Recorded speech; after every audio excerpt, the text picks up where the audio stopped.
뭐 아무리 금리 인상이라 하더라도 미래에 투자하는 것이기 때문에 미래 스토리와 드림이 있어야 돼요. 금융도 시장과 소통을 하고 대통령도 시장과 소통을 하잖아요. 그렇죠. 시장과 소통이 더 있었으면 하는 바람입니다. 엔데믹이라고 해서 모두 다 아무거나 다 사야 된다는 거는 이제는 좀 지양해야 된다고 생각합니다. 앞으로 이익이 늘어나기 위한 전제 조건이 병목 현상이 공급망 차질이 해소되면이라는 전제가 있어요. 조금 전에 이제 자동차 이야기 하셨는데 예. 그 자동차와 관련해서 물론 이제 지금 기아의 모습이 좋기는 합니다만 네네. 이게 일시적이냐 예. 아니면 이제 좀 추세적으로 좋아질 때가 됐냐 예. 이거에 대해서 왜냐하면 그 자동차 반도체에 대한 이슈는 아직 내년까지 이어질 거라고 보통 업계 전문가들은 예상하잖아요. 예, 네네. 그러니까 이게 헷갈리는 거거든요. 네네. 근데 지금 자동차 반도체 쪽의 전문가들이 얘기하시는 것처럼 실제로 지금 여러분 우리 체감을 할 수 있잖아요. 우리 실생활에서 체감하는 게 지금 차 지금 사려면은 내년에 나오잖아요. 지금 신청하면 내년에 나오. 그 얘기는 그만큼 생산을 못 한다는 거지 않습니까? 당연히 더 이들의 이익 전체 매출은 그로서는 작아지는 거지 않습니까? 그러니까 뭐 당연히 이쪽이 안 좋은 거는 맞아요. 그래서 계속 안 좋은 상황이었는데 요즘에 좀 오르고 있지 않습니까? 요즘에 좀 오르는 이유는 아까 말씀드렸듯이 기아가 유럽에서 굉장히 선방하면서 성적이 굉장히 좋았어요. 지난번 발표가요. 그래서 그게 영향이 굉장히 큰 것 같고요. 그러다 보면 이제 현대차도 같이 좋아지는 부분에서 고려를 한 것 같고요. 그런데 이제 그거는 단기적으로 생각합니다. 그래서 단기적으로 올랐다가 또 멈춰 있을 거라고 생각을 해요. 그렇지만 이들 쪽이 저는 괜찮다라고 생각하는 이유는 아까 말씀드렸다시피 자율주행 전기차와 전장 부품은 성장 섹터지 않습니까? 그렇죠. 전기차는 성장 섹터. 우리가 살면서 불확실한 게 훨씬 많잖아요. 근데 전기차가 늘어날 거고 전기차가 성장 산업이라는 거는 그건 확실하지 않습니까? 그렇죠. 다들 인정하는 거죠, 그건. 그럼 또 한 가지요. 자율주행차가 불확실합니까, 여러분? 자율주행차는 계속해서 성장하면서 거의 확실한 게 자율주행으로 갈 거 아닙니까? 우리 지금 우리나라에 나온 차들 중에서는 지구공 자율주행 굉장히 좋더라고요. 지구공 자율주행이요. 굉장히 이제 많이 발전했어요. 우리가 알게 모르게 기술 발전이 굉장히 많이 됐습니다. 그럼 자율주행 전기차는 계속 좋아질 거고, 자율주행 전기차가 시장이 사이즈가 점점 커지면 커질수록 전자 부품과 자동차의 부품 회사들은 이제 좋아지는 거죠. 그렇기 때문에 자동차와 자동차 부품은 정말 눈여겨보면서 계속 따라가야 되는데, 문제는 우리나라 현대차, 제가 이 자동차 쪽에 비판한 적이 한 번 있었는데 어떤 거였냐면요. 우리나라 현대차와 기아가 자율주행 전기차, 물론 뭐 니온이 이런 거 잘 팔린다고 하지만 자율주행이나 아니면 자율주행 전기차에 대한 아주 공격적인 드라이브가 별로 없어요. IR도 별로 안 해요. 그러니까 지금 그 시장에서 불안해하는 것 중에 하나가 그 기존의 그 내연기관 자동차들이 노조의 문제, 이러저런 압력을 뚫고 공장을 완전히 전기차로 전환할 수 있겠냐. 테슬라처럼 새로 시작하는 회사들이 훨씬 유리하지. 내연기관 차들이 이게 가능하겠냐. 근데 폭스바겐은 잘한단 말이에요. 그렇죠. 근데 현대차는 뭐 도요타도 얼마 전에 뭐 몇 년도까지는 전체 100% 이렇게 뭐 100% 전기차 하겠다. 비아디는 아예 안 한다고 그랬잖아요. 그러니까 그런 어떤 강력한 의지. 근데 현대차는 그냥 같이 잘 할 것처럼 그런 게 안 나오죠. 안 나온단 말이에요. 그래서 저는 주식 투자자 입장에서 정말 답답하고 아쉬운 거예요. 그런 부분들이요. 그래서 그런 것들의 강력한 드라이브가 나와야지 주식시장은 뭐 아무리 금리 인상이라 하더라도 미래에 투자하는 것이기 때문에 미래 스토리와 드림이 있어야 돼요. 미래에 대한 그림이 있어야 되는데 그거에 대한 명확한 시나리오가 나오고 그림이 나왔을 때 거기에 믿고 투자를 하는 건데 그런 것들에서 강력한 드라이브가 없다는 게 굉장히 아쉬운 부분이고요. 제가 왜 이 말씀을 꺼내냐면 그게 나와야지만 그 자동차 부품주들 있잖아요. 그 내연기관에 매달려 있는 부품주들이 명확하게 변화가 일어날 것이고 거기에 추종하는 자동차 부품들이 이제 시장에서 각광을 받으면서 주가가 오르면서 시총이 오르면서 전체적인 시장을 떠받들면서 갈 수 있는 거거든요. 근데 지금 그런 게 없다라는 게 좀 아쉬운 부분이고요. 그래서 지금 보시면 자동차 부품 자율주행에 가장 호재가 수혜가 있을 수 있는 기업이 뭐냐? 그럼 맨날 얘기하는 게 한올 시스템, 만도, 현대모비스는 얘기하거든요. 그럼 주가가 어떻습니까? 하여튼 신저가를 계속 유지하고 주가 있죠. 안 좋잖아요. 근데 그거는 제가 보기에 우리 완성차 메이커가 현대차와 기아가 제가 좀 전에 말씀드린 대로 그런 부분들이 약해서 그런 게 아닌가라고 저는 생각을 하고 있습니다. 네.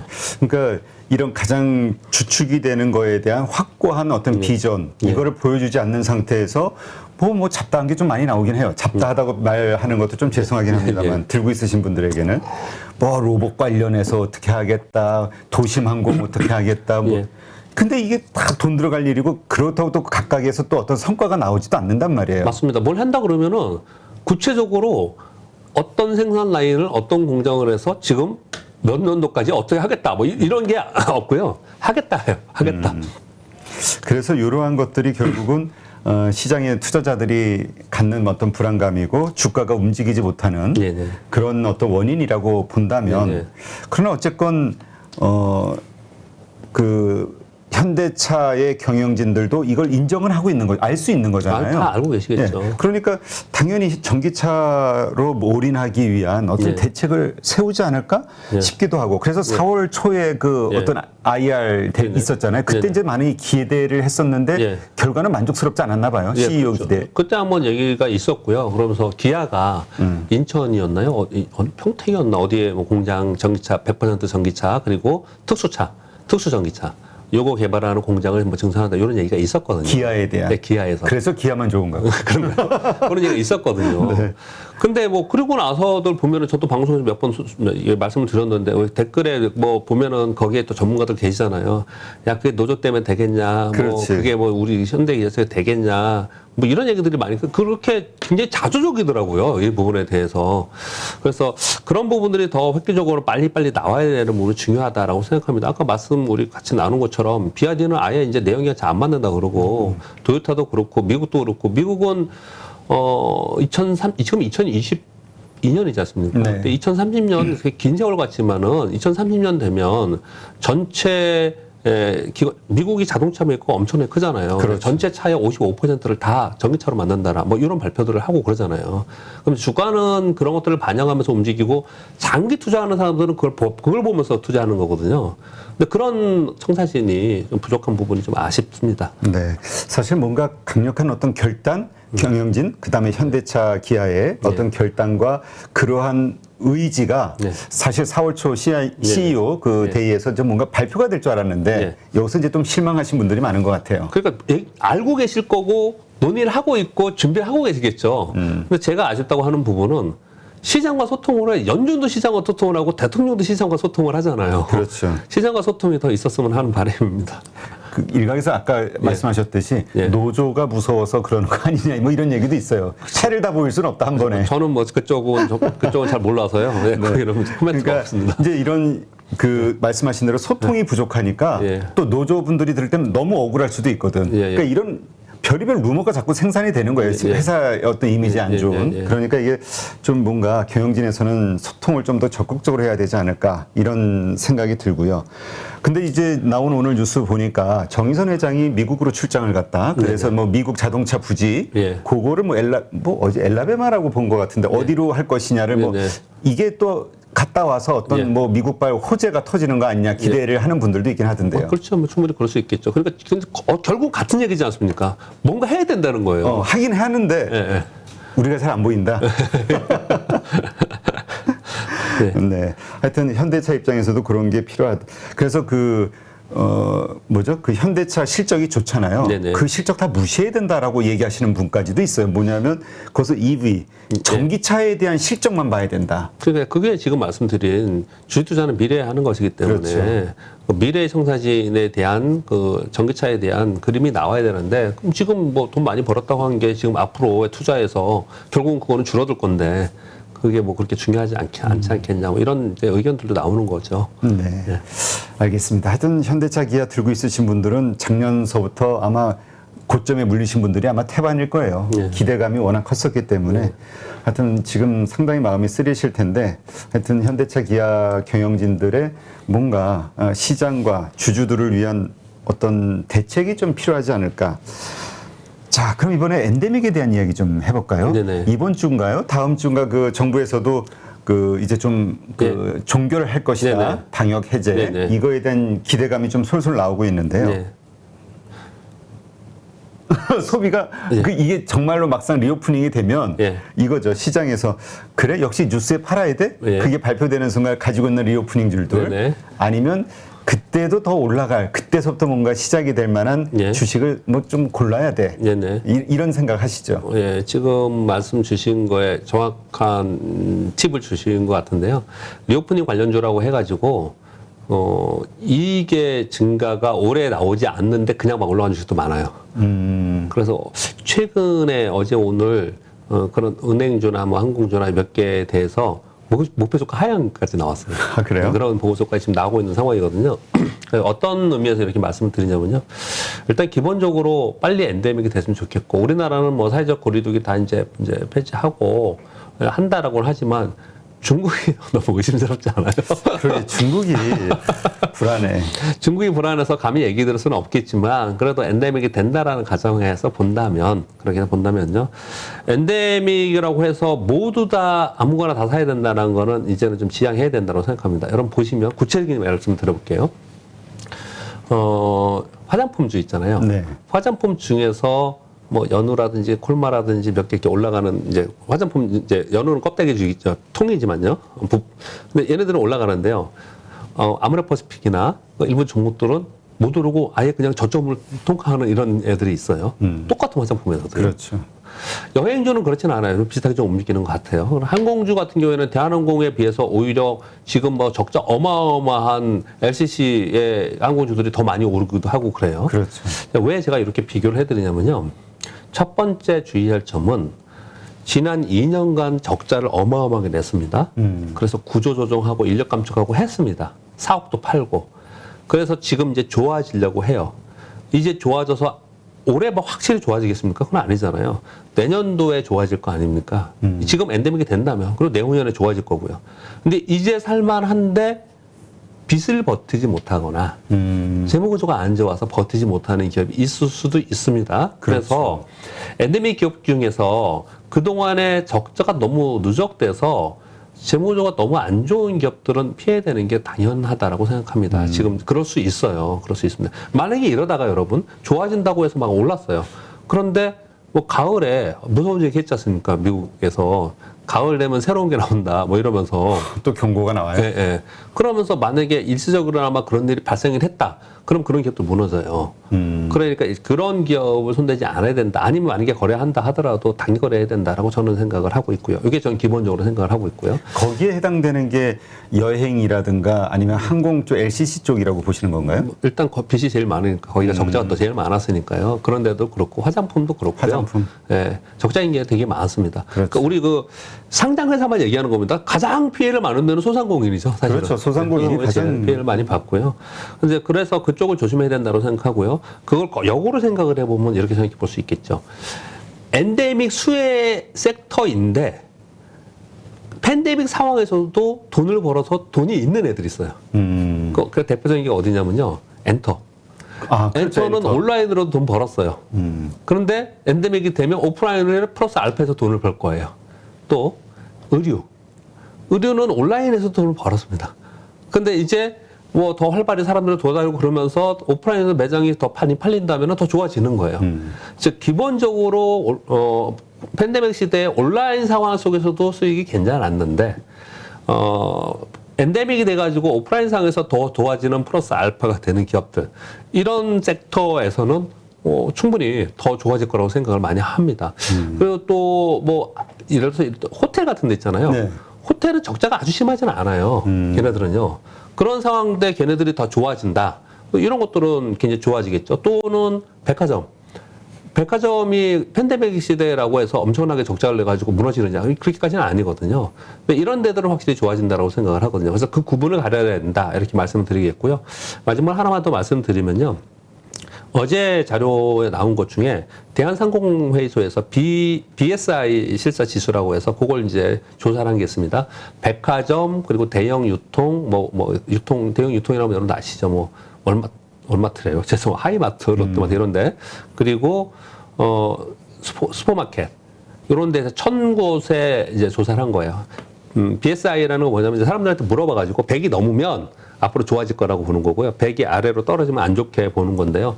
팬데믹 상황에서 2020년도 굉장히 안 좋았죠. 작년 가을쯤에요. 한때 좀 이게 100 위로 올라갔었어요. 그러다 다시 또 떨어졌다가 이번에 다시 100 정도에 와 있거든요. 근데 거기서 100을 넘어선 데는 유일하게 지금 거기서 백화점, 슈퍼마켓, 면세점, 뭐 대형 체인, 또는 온라인 다 합했어요. 소매 유통 다 합쳤어요. 100을 넘어선 데는 백화점만 넘어섰어요. 이 얘기는 실제로 거기에 종사하는 사람들이 좋아지고 있다는 것을 체감으로 느끼고 있다는 거거든요. 그래서 저는 엔데믹에서 만약에 한다라면 아까 말씀드린 대로 재무구조가 상당히 중요하기 때문에 그 상황 속에서 앞으로 또 좋아질 거라고 생각하고 그리고 탄탄하다라고 판단해 본다면 만약에 면세점을 할 거면 백화점이 좋을 것 같고 제 생각에는 그래서 면세점보다는 예. 그러니까 그거는 중국이 계속적으로 봉쇄 이게 이어지니까 나오는 얘기죠. 카지노 이런 거보다는 오히려 이익단이 있고 그리고 실제로 소매 유통이 훨씬 좋지 않을까. 저는 그렇게 보고 있습니다. 네. 이 부분은 어떻게 보세요? 지금 이제 금리가 자꾸 올라가고 있고 네네. 그러다 보니까 이제 우리 가처분 소득이 점점 줄고 있잖아요. 네네. 그러니까 쓸 돈이 없어진단 말이에요. 네네. 그만큼. 네. 대부분 부동산 담보 대출 받고 우리 뭐죠? 1,800조 이상이라고 그러나요? 하여튼 가계 부채 문제 있으니까. 그러다 보니까 과연 일시적으로는 한 번은 써도 우리가 정말 지속적으로 소비할 수 있는 그 상황이 되겠냐, 여유가 있겠냐. 예. 결국은 일시적 반등의 경기 호조 끝나는 거 아니냐 이런 얘기들. 그래서 가장 핵심 정확하게 짚으셨습니다. 그래서 소비재 중에서도 필수 소비재만 괜찮은 거예요. 아, 필수 소비재. 네, 필수 소비재만 괜찮은 거예요. 아무리 경기가 안 좋아도 써야 되는 거 있잖아요. 그걸 필수 소비재라 그러거든요. 사실은 예전에는요. 경기가 안 좋고 금리가 오르고 이런 상황이 안 좋을 때 제약주가 많이 올랐어요. 왜 그랬냐? 아무리 돈이 없고 힘들어도 아프면 약은 먹어야 되거든요. 똑같이 우리가 아무리 안 좋은 상황이라도 먹고 입고 쓰는 이런 것들을 필수 소비재라고 하지 않습니까? 네, 그래서 필수 소비재, 요즘 보시면 필수 소비재가 많이 올랐잖아요. 물론 가격 정가도 있었지만은 소주 맥주 값이나 소주 맥주가 필수 소비재가 아니라는 사람이 있을 수도 있겠지만 어떤 분한테는 필수 소비재니까요. 그 부분은 음료나 나에게는 소주가 필수 소비재야. 하이트가 필수 소비재야. 이런 분도 있죠. 네, 우리 일상에서 필수적으로 쓰는 소비재들이 있잖아요. 담배도 그럴 수 있고. 네, 그런 데들은 많이 올랐어요. 주가도요. 그리고 앞으로도 좋을 거라고 생각합니다. 근데 그렇지 않고 말씀 주신 대로 금리가 올라가고 그리고 주가도 떨어져갖고 주식에서 뺄 수도 없어. 그렇지. 물렸는데. 네, 가처분 소득 가장 빠른 곳이 주식이잖아요. 그렇죠. 모두 다 알고 있을 건데 왜 이걸 안 하는지 우리나라 정부에서 왜 안 하는지 모르겠는데 주식시장 오르면은 무조건 수업이 좋아집니다. 그렇죠. 아니, 예전에도 이렇게 좀 뉴스 되돌아보면은 증시가 호황일 때 여의도 여기 상권이 확 살아나죠. 중국맨들 신나가지고 밤에 돈 쓰고. 근데 아무튼 그래서 주식시장을 활성화 시켜야 된다고 말씀을 해서 드리는 건데 그런데 지금 주식시장도 이런 상황이죠. 그러면 돈 여기도 못 뺄 건데 이자도 내야 되죠. 이런 상황 속에서 내가 꼭 쓰지 않아도 되는 것들을 내가 써야 되느냐, 필수소비재가 아닌 소비재들을 써야 되느냐, 그런 부분들은 오히려 지금 그 기대감으로 올랐지만은 예상 맞게 실적이 올라오지 못하면서 숫자의 결과치에 의해서 다시 꺾이게 하는 수 충분히 있다고 생각합니다. 네. 그러니까 가끔 그런 생각이 들 때가 있어요. 그러면서 좀 무서워지기도 하는데 리오프닝에 대한 그 기대감으로 확 떴다가 그 다음에 와보니 현실이 느껴지는 거야. 그러면서 다시 그 소비 침체라든가 이런 거에 대한 걱정으로 또 뭔가 이게 떨어지지 않을까. 그래서 이미 이번 주에 어제 오늘 보고서들을 여러분 한번 보시면요. 보고서도 좀 나오기 시작을 했습니다. 여행이나 이런 데 있잖아요.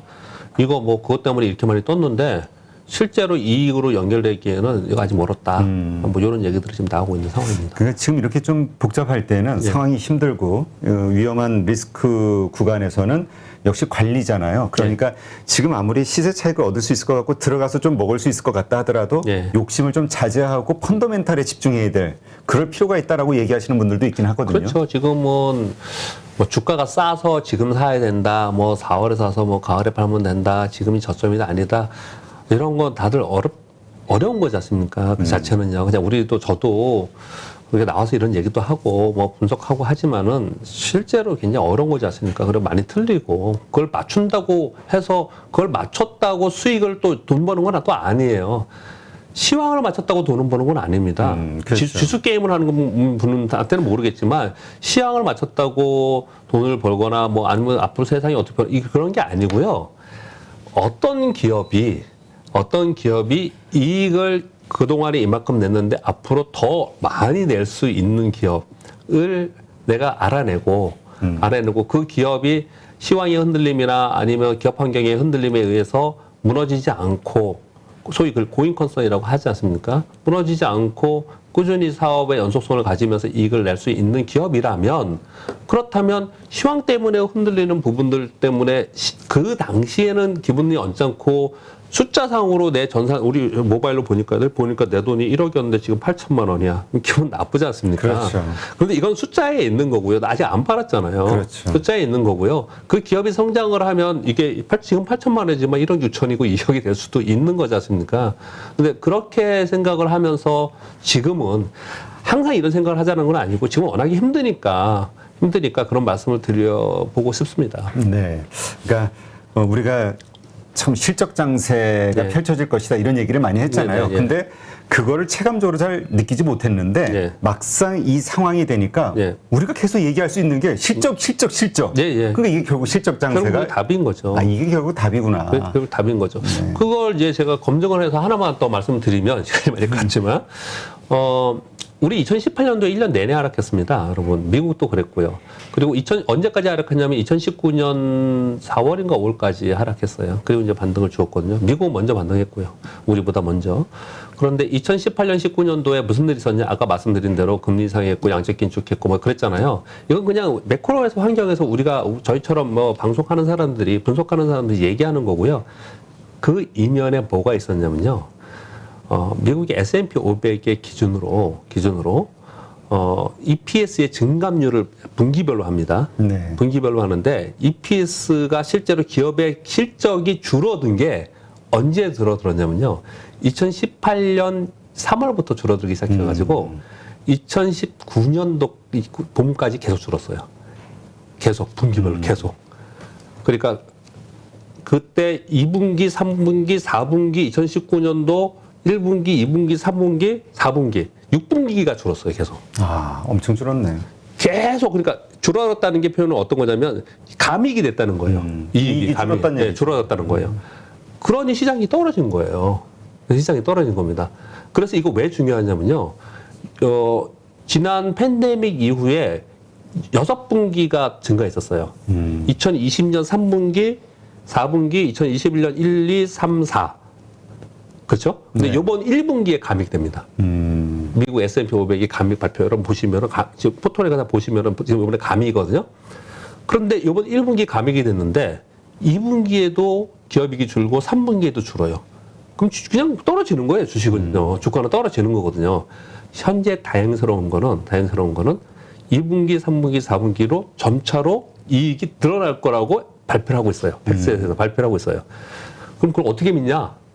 저도 못 믿겠지만, 근데 우리보다 어떤 데이터를 가지고 발표한 데서 한 거니까. 그래서 자기네 신뢰가 걸린 거니까. 예, 발표한 거니까요. 근데 그냥 무조건 믿자라는 게 아니고요. 우리가 그걸 가늠해 볼 수 있습니다. 거기에 전제 조건을 달았습니다. 어떤 전제 조건이냐면, 앞으로 이익이 늘어나기 위한 전제 조건이 병목 현상이, 공급망 차질이 해소되면이라는 전제가 있어요. 결론은 그래서 공급망 해소돼야지 인플레이션도 둔화되고 그러는 거거든요. 그렇죠. 그러니까 중국 봉쇄령 빨리 끝내고 러시아 전쟁 빨리 끝나고 이런 게 끝나면 시장은 단기적인지 중장기적인까지는 제가 모르겠지만 확연히 달라질 수 있습니다. 확연히. 근데 그것이 우리가 언제인지 모르니까 지금 악재만 많이 우리가 몸으로, 피부로 느끼고 있는 것이다라고 생각하시면 될 것 같습니다. 네. 그러니까 이게 결국은 해결될 수밖에 없는 문제일 것이다라고 보는 분들에게는 지금 이렇게 상황이 어려울수록 투자의 기회라고 보시는 거고 이게 파장이 날 거다라고 보시는 분들은 인버스 투자하시는 분들이 아마 그러겠죠. 이게 참 댓글 보면은 재밌는 게 예. 각자의 이해관계가 걸려 있으니까 그렇죠. 자신이 믿는 바를 예. 이제 또 남들에게 설득을 시키기 위해서 예. 그냥 막 2,500 무너질 것처럼 2,000이 심지어 2,000 무너질 것처럼 예. 이야기하시는 분들도 있긴 하더라고요. 예. 근데 그 논리도 예. 또 들어보면 또 그럴듯해요. 왜냐하면 지금 벌어지고 있는 상황이 최악일 때 가정을 하니까. 네, 그렇죠. 네. 하여튼 우리가 상황 판단을 어떻게 할 것이냐 각자 다시 한번 냉철하게 예. 이해관계를 떠나서 판단해 보시고 거기에 맞는 포지션 잡으시는 게 가장 중요하겠네요. 그리고 가장 핵심이 되는 건 실적, 기업의 실적. 네. 알겠습니다. 오늘도 이렇게 해서 박병창 부장님과 증시 한번 뭔가 약간 철학자 마인드로. 그렇습니까, 오늘? 네. 아니, 근데 이렇게 좀 사색하는 게 좀 필요할 것 같아요. 왜냐면 예. 전체 시장을 아우러서 예. 이 지역적인 문제가 아니라 전체를 한번 좀 훑어봐야, 예. 우리가 내가 들고 있는 주식만 보이잖아요. 네네. 전체 시장을 볼 수 있는 그런 시각이 생기는 게 아닌가, 관점이. 오늘 좋은 인사이트 고맙습니다. 감사합니다. 누구나 1시간 안에 200개 종목에서 좋은 종목을 고를 수 있는 그런 능력을 배양할 수 있도록 제가 도와드리려고 그렇게 하고 있습니다.